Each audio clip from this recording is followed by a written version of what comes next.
नमस्कार। आज हम ट्रेडिंग के एक बहुत ही पावरफुल कॉन्सेप्ट को समझने वाले हैं जिसे अक्सर लोग गलत समझ लेते हैं, और वो है प्राइस इम्बैलेंस। चलिए एक बहुत ही कॉमन प्रॉब्लम से शुरू करते हैं जो हम सबने फेस की है। हम चार्ट पर एक परफेक्ट फेयर वैल्यू गैप देखते हैं, एक बढ़िया एंट्री प्लान करते हैं और कीमत ठीक हमारे एंट्री पॉइंट को छुए बिना ही पलट जाती है। अब इससे होता क्या है? जाहिर है फ्रस्ट्रेशन होती है और एक अच्छा मौका हाथ से निकल जाता है। लेकिन अगर इसके पीछे की वजह समझ आ जाए तो इस प्रॉब्लम को सॉल्व किया जा सकता है। तो सबसे जरूरी सवाल यह है कि मार्केट आखिर ऐसा करता क्यों है, और यही हमें हमारे पहले सेक्शन पर लेकर आता है। इस पूरी पहेली का जवाब एक ही कॉन्सेप्ट में है, प्राइस इम्बैलेंस। ये स्मार्ट मनी कॉन्सेप्ट्स का एक बहुत ही जरूरी हिस्सा है। मतलब वो स्ट्रैटेजी जो बड़े इंस्टीट्यूशनल ट्रेडर्स के फुटप्रिंट्स को फॉलो करने पर फोकस करती है। तो चलिए अब गहराई से समझते हैं कि आखिर ये प्राइस इम्बैलेंस है क्या और ये मार्केट की चाल को समझने में हमारी मदद कैसे करता है। देखिए, बिल्कुल आसान भाषा में कहूं तो प्राइस इम्बैलेंस तब होता है जब मार्केट में या तो सिर्फ बायर्स होते हैं या सिर्फ सेलर्स, मतलब एक तरफ का पलड़ा पूरी तरह भारी हो जाता है। और इसका असर हमें चार्ट पर बड़े बड़े गैप्स या तेजी से बनती हुई कैंडल्स के रूप में दिखाई देता है। यहां पर फर्क साफ है। एक तरफ देखिए बैलेंस्ड मार्केट को, जहां कीमत आराम से एक पैटर्न में ऊपर नीचे जा रही है, और फिर दूसरी तरफ है इम्बैलेंस्ड मार्केट, जो साफ साफ चीख कर बता रहा है कि पावर किसके हाथ में है।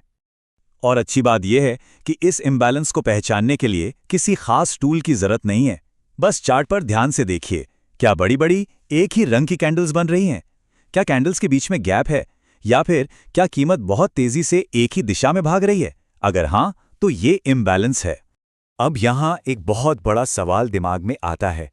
अगर चार्ट पर इतने सारे इम्बैलेंसेस हैं, तो क्या हर एक पर ट्रेड लेना चाहिए? क्या हर इम्बैलेंस एक मौका है? जवाब है बिल्कुल नहीं। सिर्फ इम्बैलेंस को ढूंढ लेना काफी नहीं है।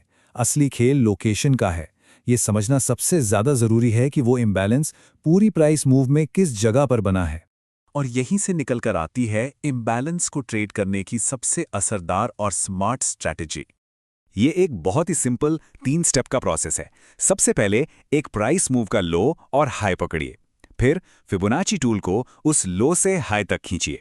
अब जो 50% या 0.5 का लेवल है, उसके ऊपर का एरिया है प्रीमियम और नीचे का एरिया है डिस्काउंट। बस अब इस टेबल को देखिए, ये सब कुछ साफ कर देती है। डिस्काउंट जोन में खरीदने का मतलब है आप सस्ती कीमत पर खरीद रहे हैं, एक तरह से सेल लगी हुई है, तो जाहिर है आपका रिस्क कम होगा और रिवॉर्ड की गुंजाइश ज्यादा। वहीं प्रीमियम में खरीदना मतलब महंगी चीज को और महंगा खरीदना। इस बात को हमेशा याद रखिए, प्रीमियम जोन में खरीदना एक ट्रैप है, एक जाल है, क्योंकि जो स्मार्ट मनी है, जो बड़े प्लेयर्स हैं, वो प्रीमियम जोन में बेचने के मौके ढूंढ रहे होते हैं, खरीदने के नहीं। चलिए अब इस पूरी स्ट्रैटेजी को कुछ ठोस नियमों में बदलते हैं, एक ऐसी चेकलिस्ट जिसे फॉलो करके सही ट्रेड लिया जा सकता है। तो ये रहे 3 गोल्डन रूल्स। पहला, इम्बैलेंस जोन में घुसते ही ट्रेड ना लें, पहले कंफर्मेशन कैंडल का इंतजार करें। दूसरा, ऐसे सेटअप्स को ज्यादा अहमियत दें जहां कीमत एक बार उस जोन को टच करे और तेजी से घूम जाए। और तीसरा और सबसे जरूरी, अगर मार्केट ऊपर जा रहा है तो सिर्फ डिस्काउंट में खरीदें, और अगर नीचे जा रहा है तो सिर्फ प्रीमियम में बेचें। और आखिर में बात करते हैं उस माइंडसेट की, उस सोच की जो इन सभी स्ट्रैटेजीज को असल में कामयाब बनाती है। एक बात समझनी होगी, ट्रेडिंग का मतलब हर वक्त किसी ट्रेड में रहना नहीं है। असल में लगातार एक्शन लेने से कहीं ज्यादा जरूरी है फोकस और अनुशासन। एक प्रोफेशनल ट्रेडर बनने का मतलब है सही मौके का सब्र से इंतजार करना। और यही है आखिरी और सबसे जरूरी बात, ट्रेडिंग कोई एंटरटेनमेंट नहीं है, ये एक सीरियस बिजनेस है। और जब इसे एक बिजनेस की तरह पूरे नियमों और रिस्क मैनेजमेंट के साथ किया जाता है, तभी इसमें लंबे समय तक कामयाबी मिलती है।